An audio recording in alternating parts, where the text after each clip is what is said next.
Você jamais vai conseguir salvar a minha empresa. Se conseguir, te darei todos os meus bens.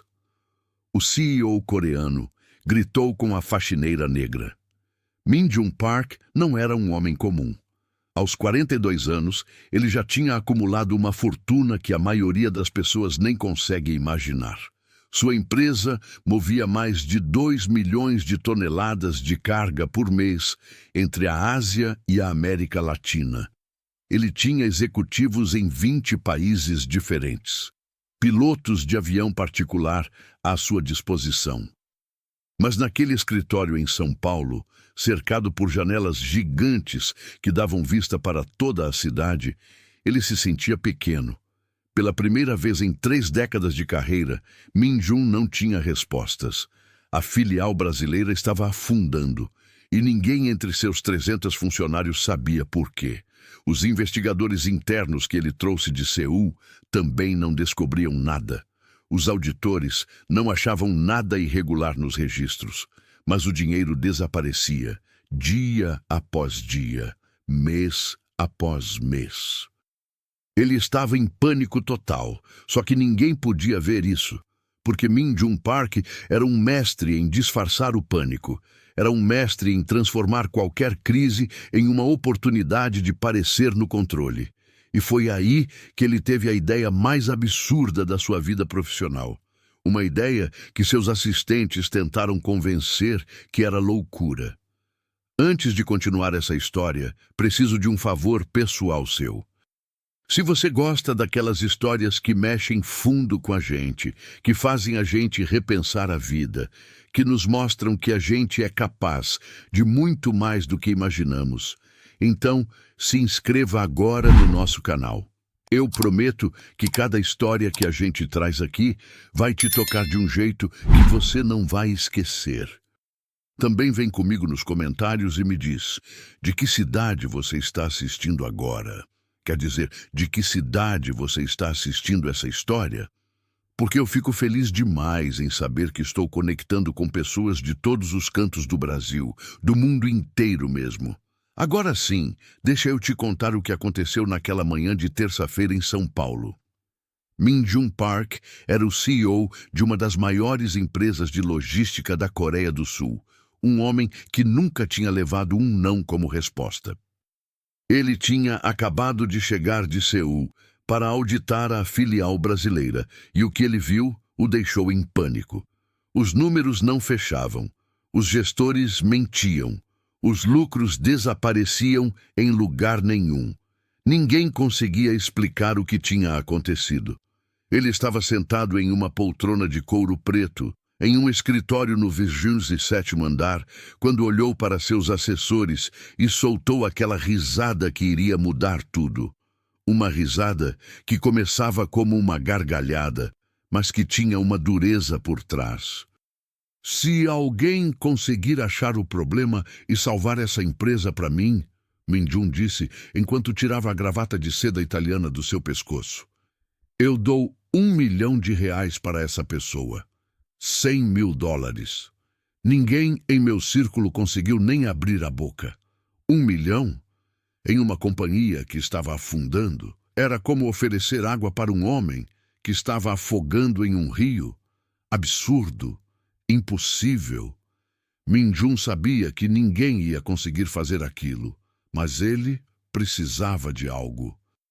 Precisava de uma razão para existir no meio daquela crise, e essa aposta, por mais absurda que fosse, o fazia parecer generoso, inteligente, no controle novamente. Então, ele chamou todos os funcionários, 300 pessoas, executivos internos caros, analistas de sistemas, supervisores, gerentes, todos em um auditório, todos em silêncio. Min Jun desceu do palco e olhou nos olhos de cada um, e então fez a aposta. Quem conseguir achar exatamente por que essa empresa está perdendo dinheiro, quem conseguir salvar a Parker Logistics do Brasil, eu dou R$1 milhão. Ninguém riu, ninguém aplaudiu, porque todos sabiam que era uma aposta que ninguém ia conseguir ganhar. Mas havia uma pessoa naquele auditório que ninguém prestava atenção. Uma mulher que estava sentada em uma cadeira de plástico branca, no fundo da sala, ao lado das portas que davam acesso aos banheiros. Seu nome era Carla. Carla Santos. 38 anos. Ela trabalhava como faxineira na Parker Logistics há 4 anos. 4 anos limpando os banheiros, os corredores, os escritórios. 4 anos invisível. Carla era uma mulher negra, baixa, com cabelos sempre presos em um rabo de cavalo apertado. Ela usava um uniforme verde claro e sapatos de borracha pretos. Ela chegava às 5:30 da manhã, antes de todos chegarem, e saía às 2 da tarde. Ninguém falava com Carla. Os executivos passavam por ela nos corredores e não viam. Os gerentes davam ordens para outros executores, mas nunca para ela. Ela era parte do prédio, assim como as paredes e as luminárias. Ninguém esperava nada de Carla. Ninguém esperava que ela tivesse uma opinião, um pensamento, uma ideia. Mas Carla via tudo. Durante 4 anos, ela limpou cada escritório, cada canto, cada esconderijo dessa empresa. Ela ouvia as conversas. Os executivos falavam livremente perto dela, porque para eles ela não era uma pessoa real. Para eles, ela era invisível. E enquanto Min Jun fazia sua aposta, enquanto os executivos sussurravam nos ouvidos uns dos outros sobre como seria impossível ganhar, Carla estava limpando os vidros de uma porta próxima.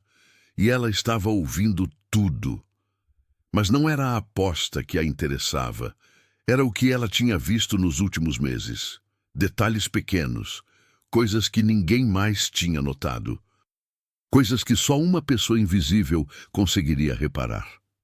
Nos últimos 3 meses, Carla tinha observado algo estranho.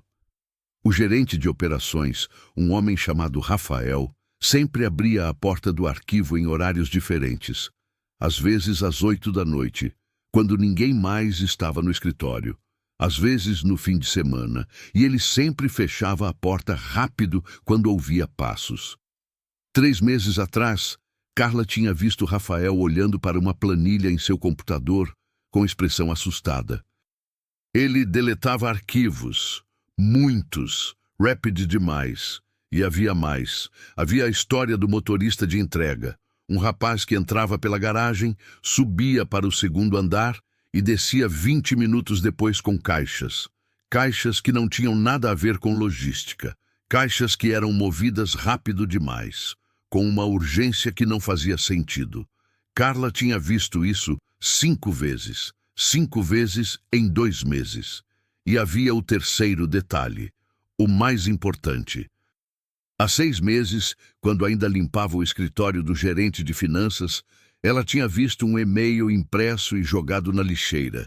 Um e-mail de Rafael para vários destinatários não nomeados, dizendo: os depósitos continuam funcionando normalmente. Mais 10 dias e teremos a quantidade suficiente para sumir com tudo. Carla guardou tudo isso dentro de si durante semanas. Ela não sabia se deveria contar para alguém. Afinal, ela era uma faxineira. Quem ia acreditar em uma faxineira? Os investigadores já tinham vasculhado tudo e não tinham achado nada. Como ela, sem acesso aos computadores, sem permissão para entrar em certos lugares, conseguiria provar qualquer coisa? Ela estava assustada também. Porque se Rafael realmente estava roubando a empresa, se ele era capaz de fazer isso, ele era capaz de fazer outras coisas, coisas piores. Então, Carla guardava seus detalhes, seus pequenos conhecimentos, seus suspiros noturnos. Ela vinha trabalhar, limpava e ia embora. Mas naquele dia em que Min Jun fez a aposta, algo mudou. Algo dentro de Carla acordou. R$1 milhão.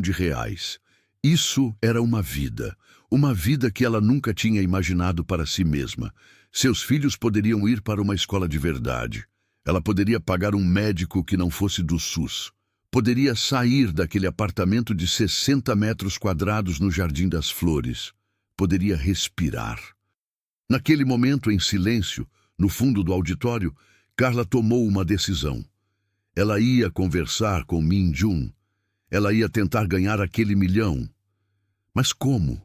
Como uma faxineira consegue uma audiência com o CEO de uma multinacional?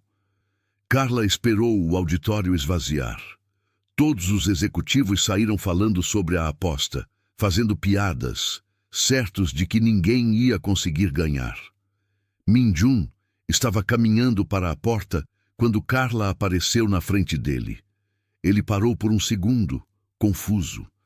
Aquela mulher de uniforme verde não fazia parte de seu mundo. Senhor Park, ela disse em português puro, com um sotaque do interior. Eu acredito que sei o que está acontecendo com a empresa. Eu acredito que posso ajudar. Min Jun olhou para ela como se estivesse olhando para uma cadeira de plástico que tivesse começado a falar. Como você sabe meu sobrenome? Ele perguntou. Eu trabalho aqui há 4 anos, Carla respondeu, e ninguém nunca percebeu. Naquela frase simples, havia uma sabedoria que Min Jun não conseguiu negar. Havia algo na maneira como aquela mulher falava, uma sinceridade, uma certeza. Min Jun a chamou em seu escritório, e durante a próxima hora, Carla contou tudo o que tinha visto, tudo o que tinha observado, cada detalhe pequeno, cada momento estranho, cada comportamento fora do padrão. Min Jun ouviu tudo em silêncio. Seus assessores estavam do lado de fora do escritório, nervosos, se perguntando o que o CEO estava fazendo sozinho com uma mulher de uniforme verde. Quando Carla terminou sua história, Min Jun levantou da cadeira e caminhou até a janela. Ele estava olhando para São Paulo lá embaixo, para as ruas, os carros, as vidas acontecendo. Ele estava pensando. Se Carla estava certa, então Rafael tinha roubado milhões. Rafael era o gerente de operações. Um homem de confiança. Um homem que tinha trabalhado com Min Jun por 8 anos. Se a história era verdadeira, Min Jun teria que confrontar Rafael. Teria que prová-lo. E se ele estivesse errado? Se Carla estivesse delirando ou imaginando coisas? Isso destruiria a credibilidade de Min Jun. Novamente. Min Jun se virou para Carla. Como você quer que a gente prova isso? Ele perguntou. Carla respirou fundo. Ela tinha pensado nisso. Ela tinha um plano arriscado, um plano que poderia dar muito errado. Ou muito certo. O arquivo, Carla disse. Rafael sempre abre o arquivo à noite. Amanhã é sexta-feira.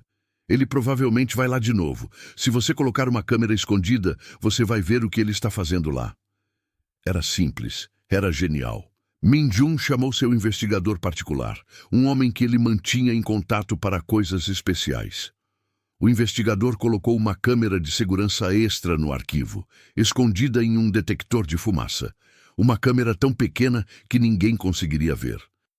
Uma câmera que gravaria tudo em HD, com som, direto para uma nuvem protegida. Aquela sexta-feira, Rafael entrou no arquivo às 8 da noite. Ninguém mais estava no escritório, ou pelo menos Rafael acreditava nisso. Ele abriu vários arquivos de papel. E depois ele abriu uma caixa de metal que estava embaixo de uma estante. A caixa tinha documentos. Documentos que Rafael colocou em um envelope. E no envelope havia algo mais. Havia dinheiro. Muito dinheiro. Rafael contava as notas como se estivesse contando os dias até sua fuga. Min Jun assistiu àquela gravação em tempo real. E seu coração acelerou. Tudo o que Carla tinha dito era verdade. Rafael não estava apenas roubando dinheiro. Ele estava criando entregas fantasmas. Criava ordens de entrega que não existiam. Recebia o dinheiro dos clientes e direcionava para contas que ele controlava. Era um esquema sofisticado. Era um roubo de milhões de dólares, feito lentamente e cuidadosamente durante meses. Rafael tinha sócios. Um deles era o motorista de entrega. O outro era uma funcionária do departamento financeiro. Juntos, eles tinham criado um sistema perfeito, ou pelo menos perfeito até alguém invisível os notar. Min Jun chamou a polícia, chamou o Departamento de Crimes Financeiros. Rafael foi preso ainda na sexta-feira à noite, saindo do prédio com as mãos para trás. Ele foi levado em um carro preto. Seus cúmplices foram presos também. O dinheiro foi rastreado e, em sua maioria, recuperado. A empresa foi salva. A Parker Logistics do Brasil voltaria a ser lucrativa. Mas havia algo que Min Jun precisava fazer agora. Algo que era mais importante que qualquer lucro. Min Jun reuniu toda a empresa novamente. 300 pessoas em um auditório. Executivos, operários, gerentes, assistentes. E Carla em pé no palco, ao lado de Min Jun. Ele tinha chamado câmeras. Tinha chamado a imprensa. O que ele ia fazer naquela tarde seria noticiado em todas as páginas de negócios do Brasil. Min Jun pegou um cheque grande, um cheque que tinha R$ 1 milhão escrito nele. E ele entregou para Carla, mas não como um pagamento por resolver um problema. Ele entregou como um reconhecimento de que o sistema tinha falhado. O sistema tinha falhado em ver Carla. O sistema tinha falhado em reconhecer que talento, inteligência e capacidade não usam uniforme de faxineira, que não tem cor, que não tem classe social. Naquele auditório, na frente de todos, Min Jun fez um anúncio. Carla seria promovida a gerente de operações, a mesma posição que Rafael tinha deixado vaga, com um salário de R$ 300 mil por ano, com bônus por desempenho, com seguro-saúde para toda a sua família. Mas havia mais uma coisa que Min Jun ia anunciar. Eu passei os últimos 30 anos construindo uma empresa, Min Jun disse, olhando para a câmera que estava transmitindo em tempo real para a internet. 30 anos pensando que o sucesso era sobre ter o maior escritório, a gravata mais cara, o carro mais rápido. 30 anos acreditando que sucesso era ter pessoas que trabalhavam para você, que faziam o que você dizia. Mas hoje eu entendi algo. Alguém que trabalhou invisível nessa empresa, alguém que ninguém enxergava, conseguiu ver o que milhares de olhos treinados não conseguiram ver. Porque ela tinha algo que dinheiro não compra. Ela tinha inteligência de rua. Ela tinha observação. Ela tinha coragem para falar para um desconhecido o que acreditava que era verdade. E por ter essas qualidades, ela salvou essa empresa. Ela salvou os empregos de 300 pessoas. E isso fez dela alguém extraordinário. Enquanto Carla chorava no palco, cercada de câmeras, o mundo começava a ver o vídeo. O vídeo viralizou. Nos primeiros dias, teve 10 milhões de visualizações. Nos primeiros 10 dias, teve 100 milhões. Visibilidade para os invisíveis começou a ser uma hashtag global. A história de Carla e Min Jun saiu em jornais ao redor do mundo.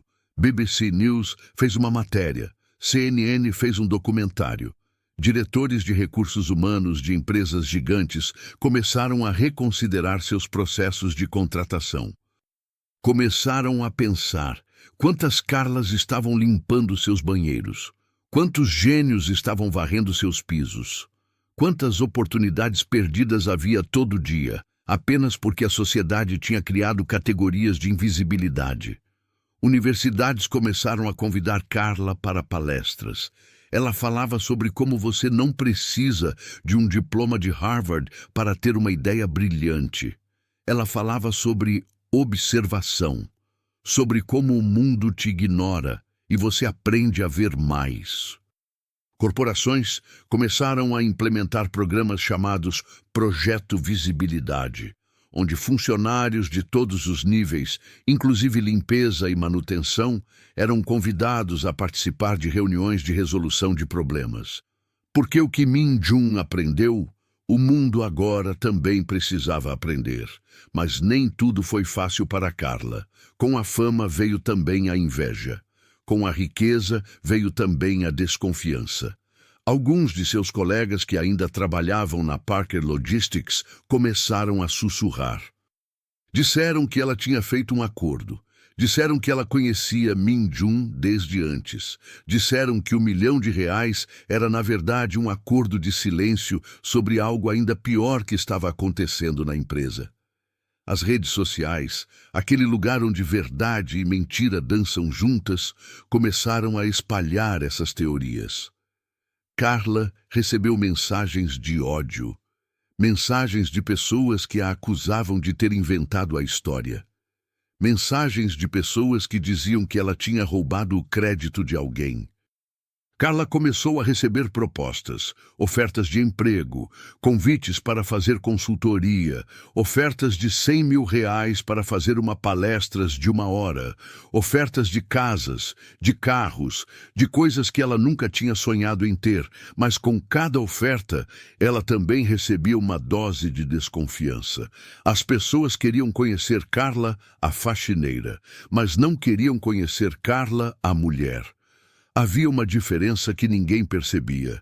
6 meses depois de ganhar o milhão, Carla estava deprimida. Ela tinha o dinheiro, ela tinha a posição, ela tinha a fama, mas ela tinha perdido a paz.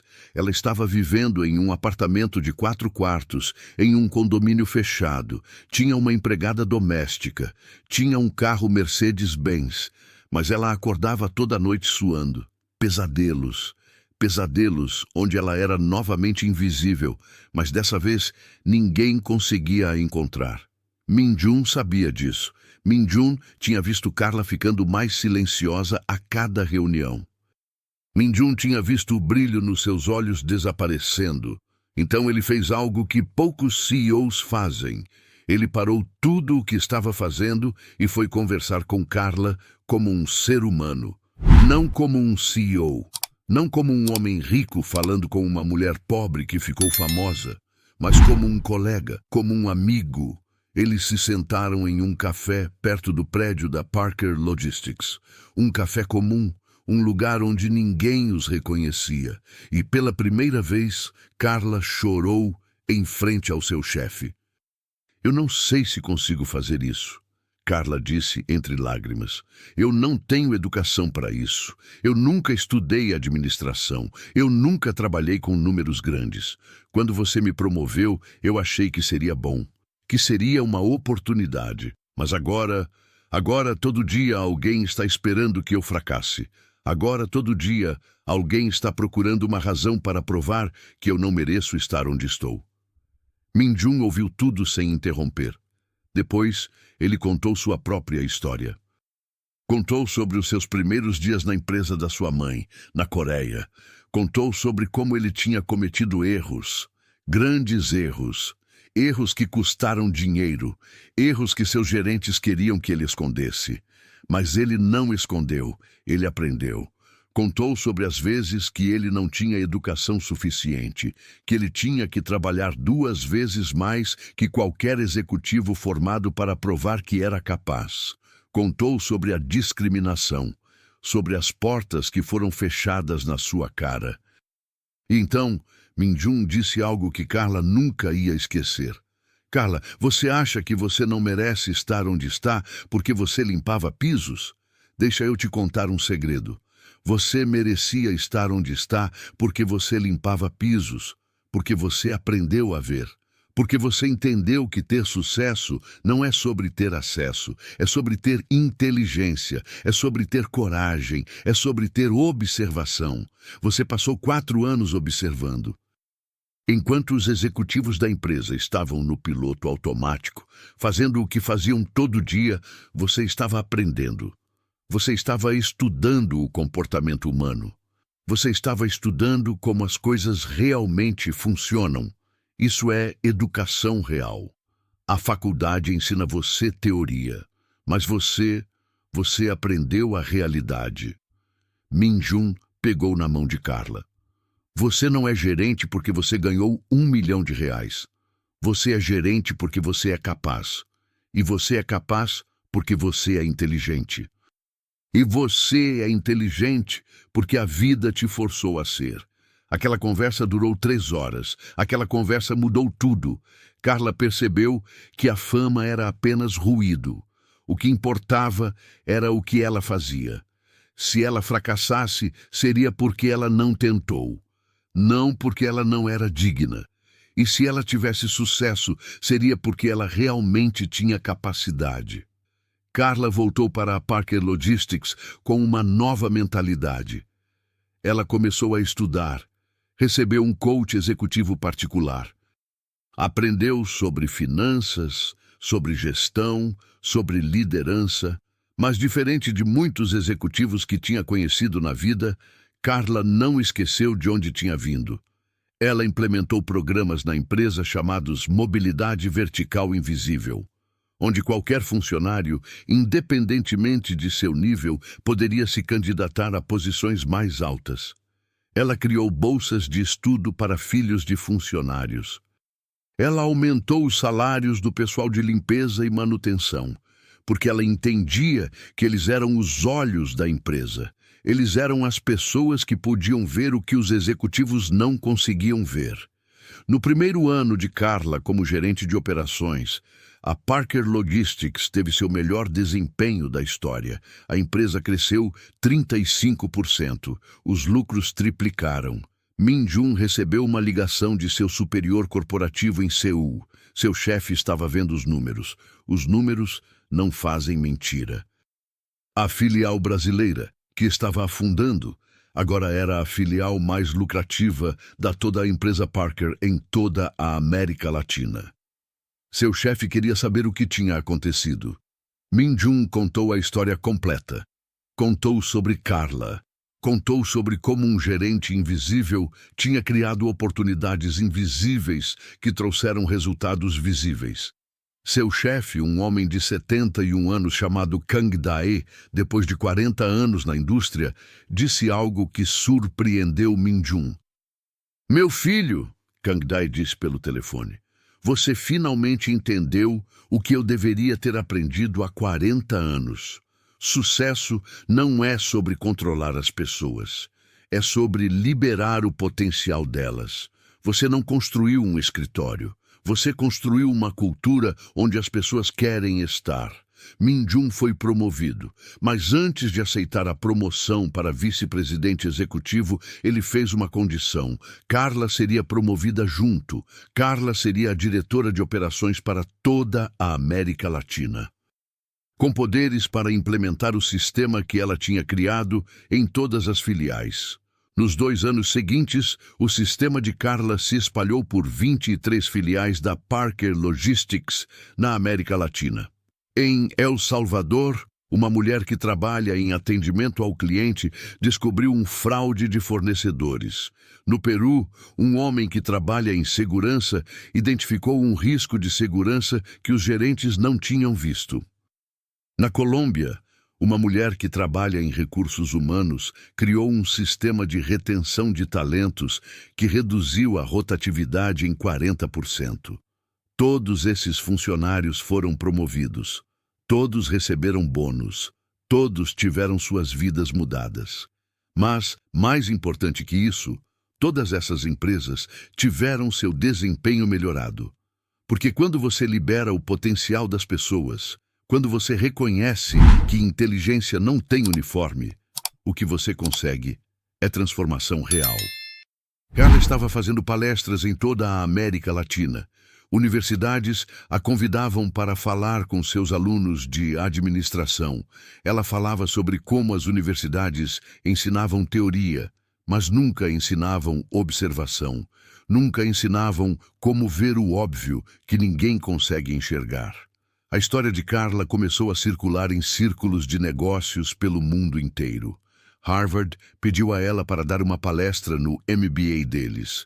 Stanford a convidou para ser uma palestrante residente. MIT a pediu para participar de um painel sobre inovação corporativa. Mas antes de qualquer palestra, Carla pediu uma coisa aos organizadores. Ela queria trazer sua mãe.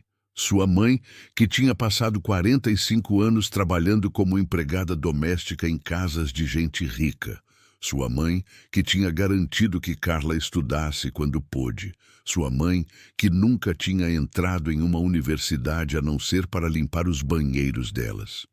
Quando Carla subiu no palco de Harvard, ao lado de uma mulher de 63 anos, com cabelos brancos e um vestido que tinha comprado em uma loja de departamentos, aquela plateia de especialistas em administração percebeu algo.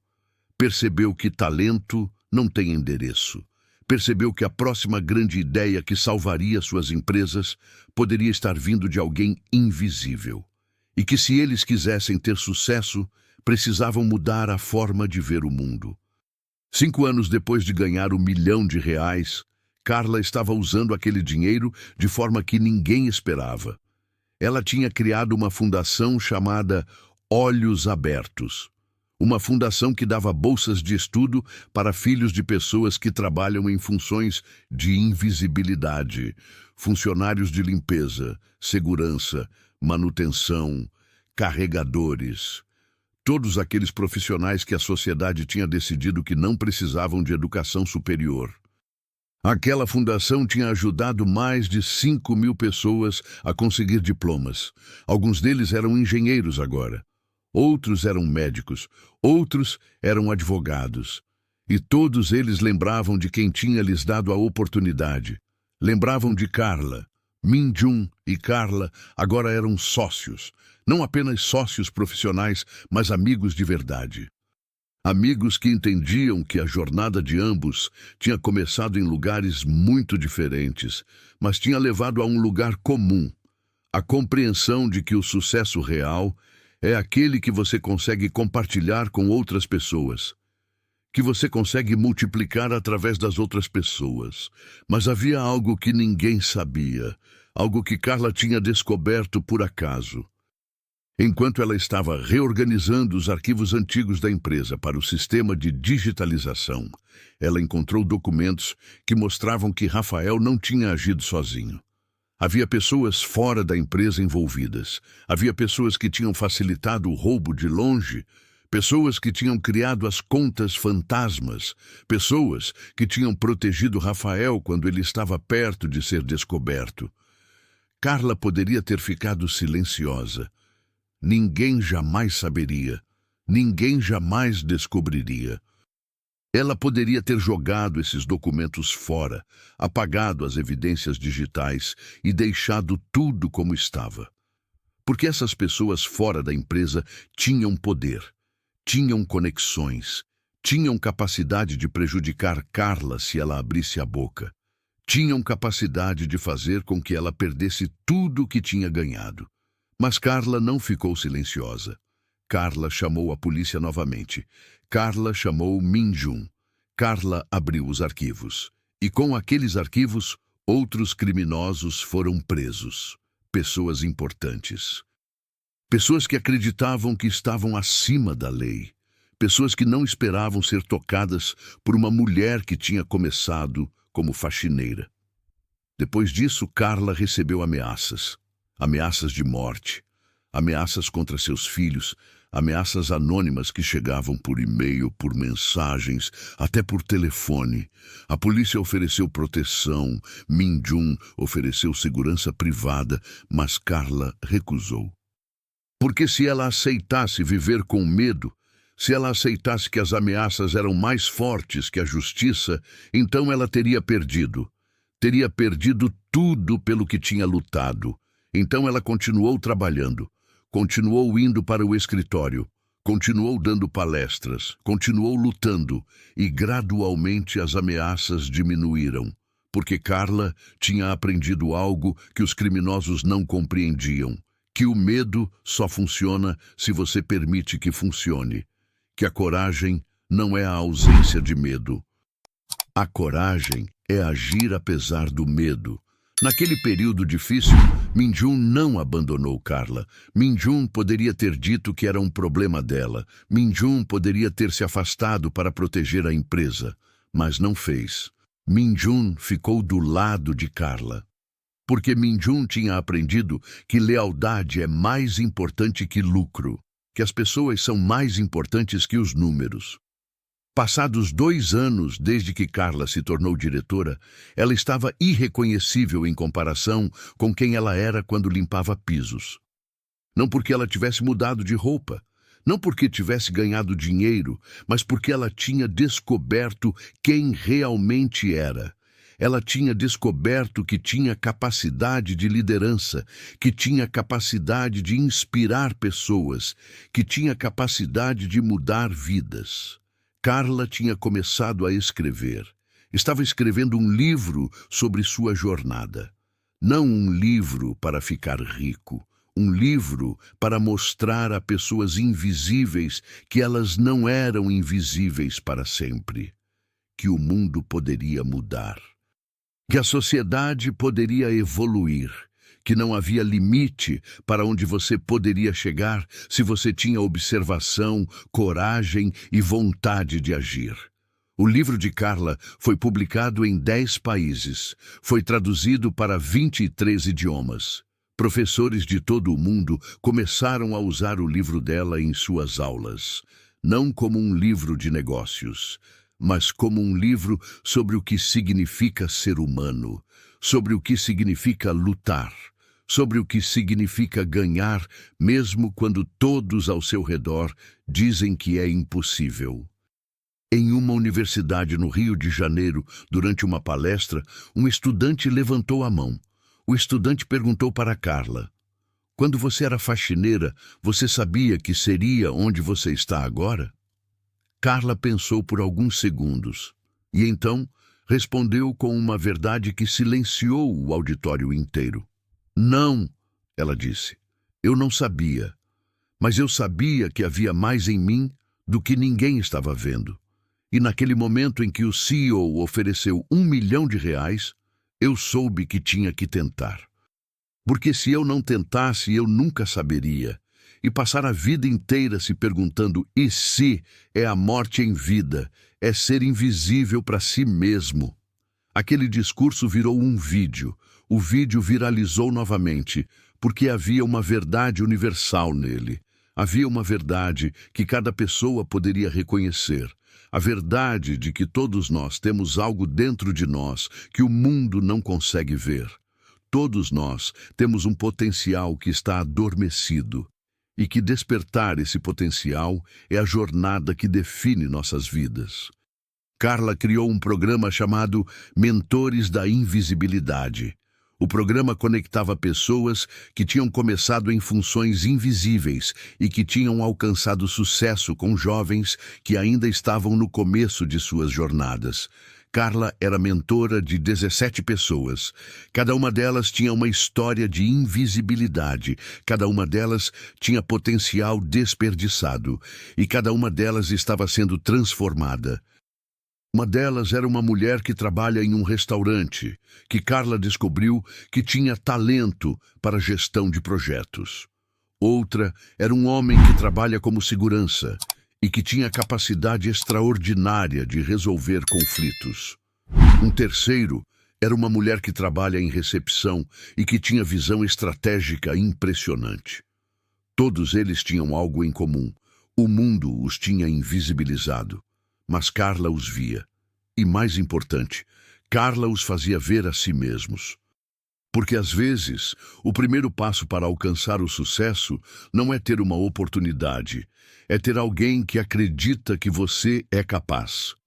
10 anos depois de ganhar R$1 milhão, Carla e Min Jun se encontraram novamente no mesmo escritório no 27º andar, onde tudo tinha começado.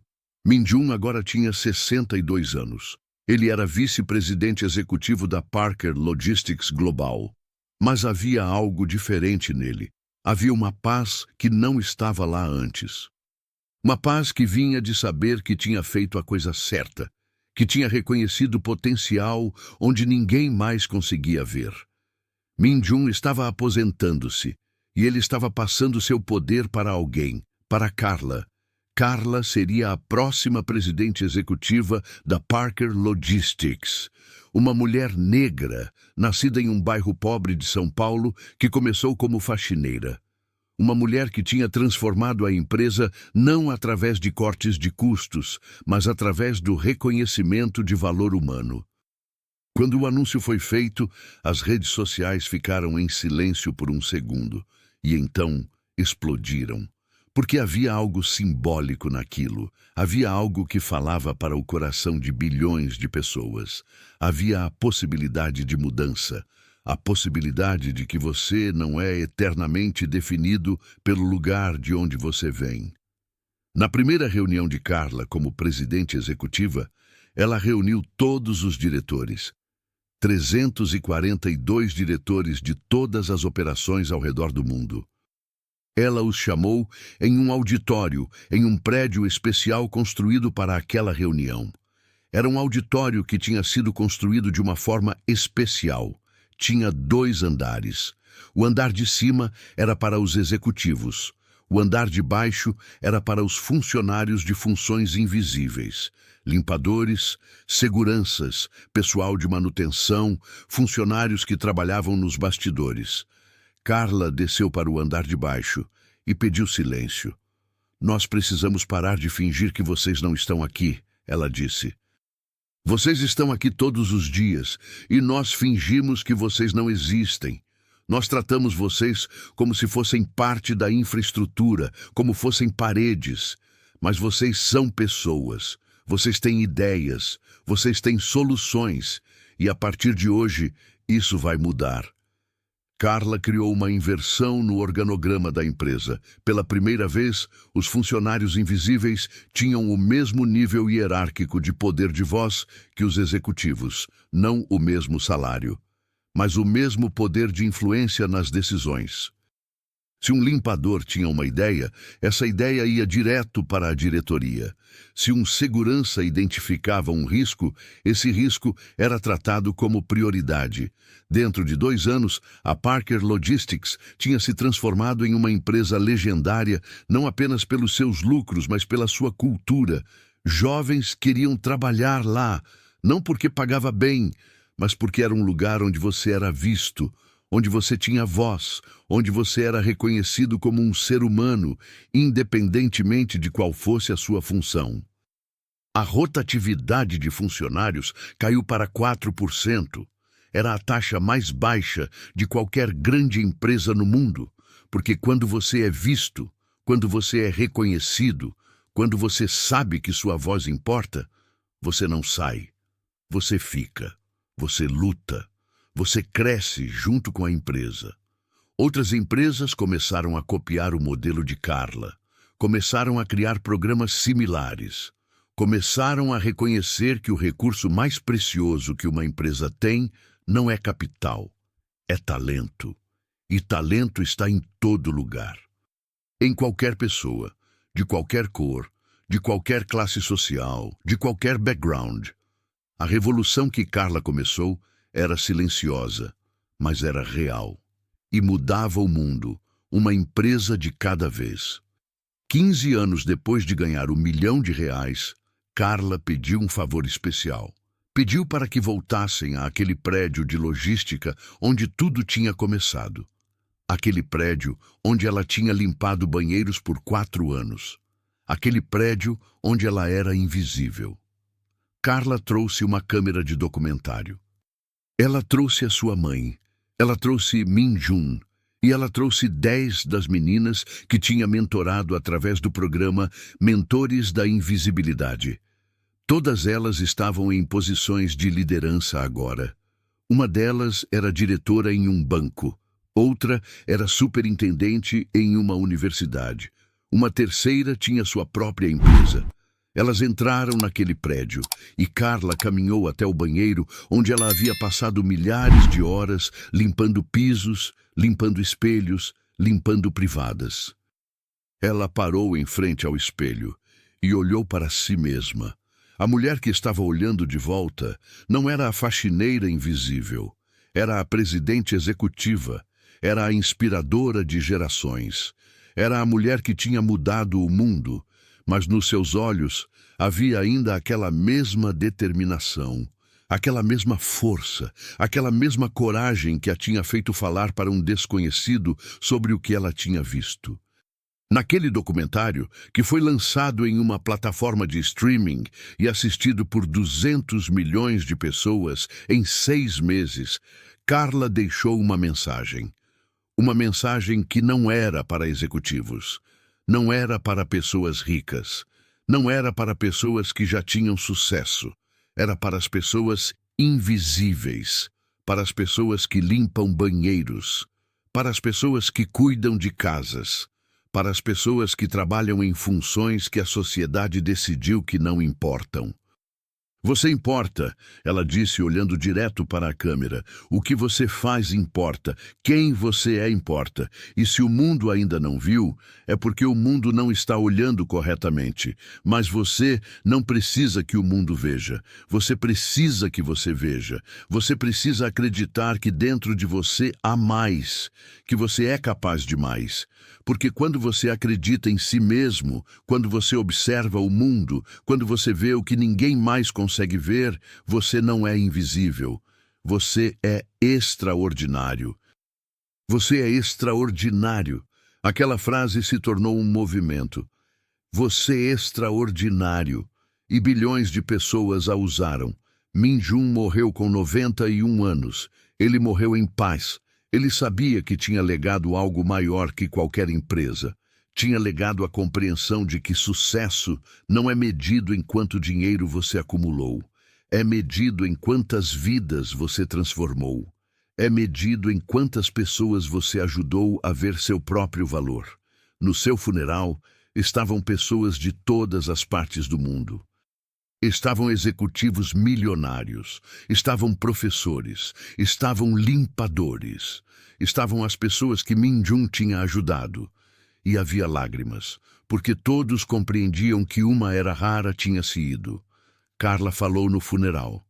Ela contou a história toda, do dia em que ela era invisível, do dia em que Min Jun ouviu, do dia em que duas pessoas de mundos completamente diferentes se encontraram e mudaram o destino uma da outra. E quando ela terminou, o auditório inteiro se levantou, porque compreendiam. Compreendiam que Min Jun tinha ensinado ao mundo uma lição que o mundo tinha esquecido. A lição de que, quando você reconhece potencial nos outros, você não está apenas ajudando a eles. Você está ajudando a si mesmo. Você está se tornando melhor. 2 anos depois da morte de Min Jun, Carla recebeu uma carta. A carta tinha sido deixada para ser entregue após sua morte. Era de Min Jun. Naquela carta, Min Jun contava uma verdade que mudaria tudo o que Carla entendia sobre aquele primeiro encontro. Min Jun contava que tinha visto Carla antes, que a observava há tempos, que ele sabia que ela era inteligente, que ele sabia que ela tinha potencial, que ele tinha criado a aposta justamente porque queria ver se alguém teria a coragem de acreditar em si mesmo. Min Jun admitia que tinha orquestrado tudo, que tinha plantado a ideia de Rafael estar roubando na mente de Carla de forma subtil, através de conversas que ela ouvia, que tinha testado Carla. Testado se ela realmente tinha coragem de falar a verdade para um desconhecido. Testado se ela realmente acreditava em si mesma. E Carla tinha passado no teste. Mas havia mais. Na carta, Min Jun revelava que ele também tinha começado de forma similar, que ele também tinha sido invisível uma vez, que ele também tinha tido alguém que acreditou nele, que tudo o que ele tinha feito com Carla era devolver o favor que alguém tinha lhe feito 40 anos atrás. Depois de ler aquela carta, Carla compreendeu a lição final, a lição que encerrava o círculo, a lição que explicava tudo. A vida não é sobre você receber ajuda e depois esquecer disso. A vida é sobre você receber ajuda, compreender que aquela ajuda vem de alguém que já foi invisível também, e depois passar aquela ajuda para a frente. É um círculo, uma corrente, uma rede de invisíveis que se reconhecem uns aos outros e que se levantam juntos. Carla dedicou os últimos anos de sua vida a estabelecer programas em 100 países diferentes. Programas que reconhecem invisíveis, que dão voz aos sem voz, que mostram às pessoas que não há limite para onde você pode chegar se alguém acredita em você, se você acredita em você. O dinheiro que ela ganhou, R$ 1.000.000, tinha se multiplicado bilhões de vezes, não em dólares, em vidas transformadas, em pessoas que descobriram quem realmente eram. Em gerações que cresceram sabendo que invisibilidade é uma escolha, não um destino. E essa é a história verdadeira de como uma faxineira invisível salvou uma empresa. De como um CEO coreano aprendeu o que significa sucesso real.